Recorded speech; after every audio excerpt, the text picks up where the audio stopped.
पंढरपूरमधील दुहेरी हत्याकांड प्रकरणी आरोपी पोलिसांच्या ताब्यात आहे। दोन्ही आरोपी प्रतिष्ठित कुटुंबातील मुलं असल्याची माहिती समोर आली। आरोपींना 9 दिवसांची पोलीस कोठडी देण्यात आलेली आहे। पंढरपूरमध्ये दुहेरी हत्याकांड प्रकरण समोर आलेलं होतं। या प्रकरणी आता पोलिसांच्या ताब्यात हे आरोपी आहेत। तर दोन्ही आरोपी प्रतिष्ठित कुटुंबातील मुलं असल्याची माहिती समोर आली। आरोपींना कोर्टामध्ये हजर करण्यात आलं होतं। आरोपींना 9 दिवसाची पोलीस कोठडी कोर्टाने दिली।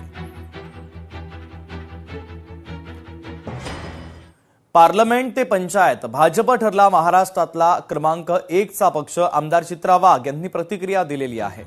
पार्लमेंट ते पंचायत भाजप हा महाराष्ट्रात नंबर 1 पक्ष ठरलाय।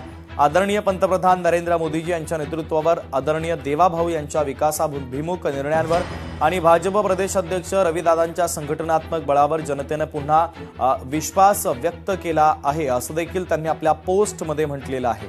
चित्रा वाघ यांनी या संदर्भात एक पोस्ट केली आहे। पार्लमेंट ते पंचायत भाजपा महाराष्ट्राचा नंबर 1 पक्ष ठरलाय। आदरणीय प्रधानमंत्री नरेंद्र मोदीजी यांच्या सक्षम नेतृत्वाखाली, आदरणीय मुख्यमंत्री देवाभाऊ यांच्या विकासाभिमुख दृष्टिकोनातून आणि भाजपाचे आमचे प्रदेशाध्यक्ष रविदादांच्या संघटनात्मक बळावर जिल्हा परिषद पंचायत समिती निवडणुकांमध्ये भाजपाने सर्वात मोठा पक्ष होण्याचा मान मिळवलाय।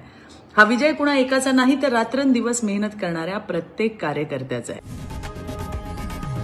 लोकशाही मराठी ऐका, पहा, जागरूक रहा।